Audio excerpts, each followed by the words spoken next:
আমরা সবাই কিন্তু আমাদের জীবন আমাদের নিজেদের পছন্দ মতন করে কাটানোটা বেশি পছন্দ করি। কিন্তু জীবন অ্যাকচুয়ালি কি বলুন তো?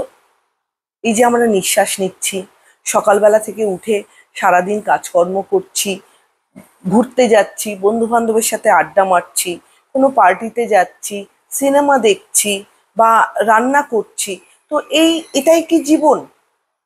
জীবনকে জানতে হলে এই তিনটে জায়গায় আপনাকে অবশ্যই একবার না একবার ভিজিট করতে হবে। তো আজকে সেটাই আপনাদের সাথে শেয়ার করব যে এই তিনটে জায়গাকে যদি আপনি ভিজিট করতে পারেন জীবনে কখনো না কখনো সময়, তাহলে আপনি বুঝবেন যে অ্যাকচুয়াল জীবন কি। হ্যাঁ বন্ধুরা, তো নমস্কার, আমি লিপিকা, আমার ছোট্ট ইউটিউব চ্যানেলে তোমাদের সবাইকে স্বাগত।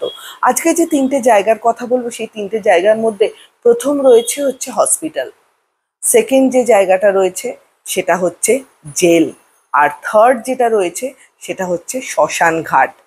তো এই তিনটে জায়গা কি করে আমাদের জীবনের অ্যাকচুয়াল পার্ট বা অ্যাকচুয়াল লার্নিং প্রসেসটা কি করে কমপ্লিট করে, চলুন পুরো ভিডিওটা শোনার জন্য অনুরোধ রইল। যদি আপনি হসপিটালে যান, তাহলে আপনি হসপিটালের এনভায়রনমেন্ট বা হসপিটালের যে কারণে গেছেন, ডেফিনেটলি আমরা আমাদের হেলথের জন্য, হেলথটা বিগড়ে গেলে আমরা সেখানে যাই। এবার ওখানে গিয়ে আপনি চারিদিকের এনভায়রনমেন্ট বা আপনার শারীরিক অবস্থা যাই হোক না কেন, তাতে আপনি ফিল করবেন যে স্বাস্থ্যের থেকে বড় কিছু হয় না। হ্যাঁ, কিছুদিন আগে আমিও এটা ফিল করেছি। হার্ট অ্যাটাকে হসপিটাল চলে গেছিলাম। তো সেখানে গিয়ে সত্যিই আমি বুঝেছি যে আমার শরীর খারাপে, আমার শরীরটা খারাপ হওয়াতে কিন্তু আমার চারিপাশে যে মানুষগুলো রয়েছে, আমার বাড়িতে যে ছোট্ট মেয়েটি রয়েছে, আমার ছোট মেয়েটা, সে কিন্তু সব থেকে বেশি এফেক্টেড হচ্ছে, এবং তার সাথে সাথে আমি নিজে এফেক্টেড হচ্ছি। তো সেক্ষেত্রে আমার এটা রিয়েলাইজ হয়েছে যে হসপিটাল এমন একটা জায়গা যেখানে গেলে পর আপনি বুঝবেন যে স্বাস্থ্য বা হেলথ আপনার জন্য কতটা জরুরি। সেকেন্ড সেকেন্ড কি ছিল? সেকেন্ড ছিল জেল।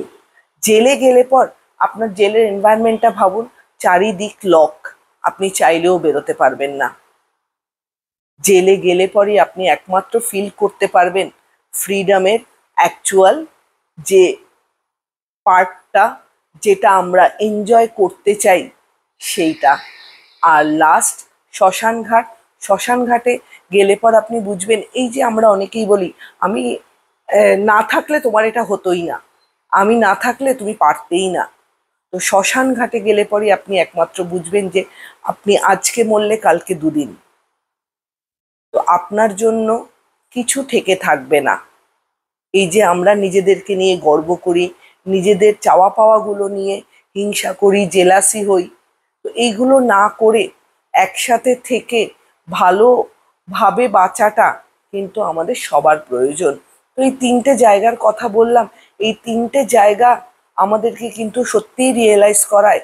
আমি বাকি দুটো জায়গায় এখনো অবধি যাইনি, তবে এটা লাস্ট জায়গাটা থেকে এটা ফিল করি যে কেউ একজন মারা গেলে ডেফিনেটলি কষ্ট হয়।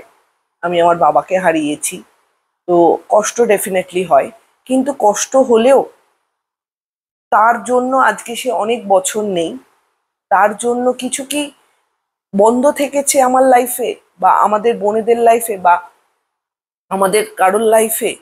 তো সেক্ষেত্রে কিন্তু শ্মশান ঘাট এমনই একটা জায়গা যেখানে সমস্ত অহংকার, সমস্ত কিছু দম্ভ চূর্ণ হয়ে যায়। তো জীবনে বাঁচতে গেলে, জীবন কি জানতে হলে অবশ্যই আমি বলবো আপনারা এই তিনটে জায়গা থেকে একটু ভিজিট করে আসবেন। ফ্রিডম কি? আমরা আজাদিতে থাকি, আমরা ফ্রিলি কিন্তু চলাফেরা করতে পারি। যারা জেলে থাকে তারা কিন্তু পারে না। জেলে থাকলে পরই একমাত্র বোঝা যায় যে অ্যাকচুয়াল ফ্রিডমটা কি। আর হসপিটালে থাকলে পর একদম সে বুঝতে পারে, যে থাকে, যে হেলথটা তার জন্য কতটা ইম্পর্টেন্ট। তো এই তিনটে জায়গার কথা বললাম, আমি বলবো কাউকে যেন যেতে না হয়, তবুও জীবন কি জানতে হলে অবশ্যই এই তিনটে জায়গা ভিজিট করুন। তাহলেই আপনি জীবনের সারমর্ম কি এটা হয়তো বুঝতে পারবেন। ভিডিওটা কেমন লাগলো অবশ্যই আমাকে জানাবেন। ভালো লাগলে চ্যানেলটা লাইক অ্যান্ড সাবস্ক্রাইব করে দেবেন। সবাই ভালো থাকবেন, সুস্থ থাকবেন। নমস্কার।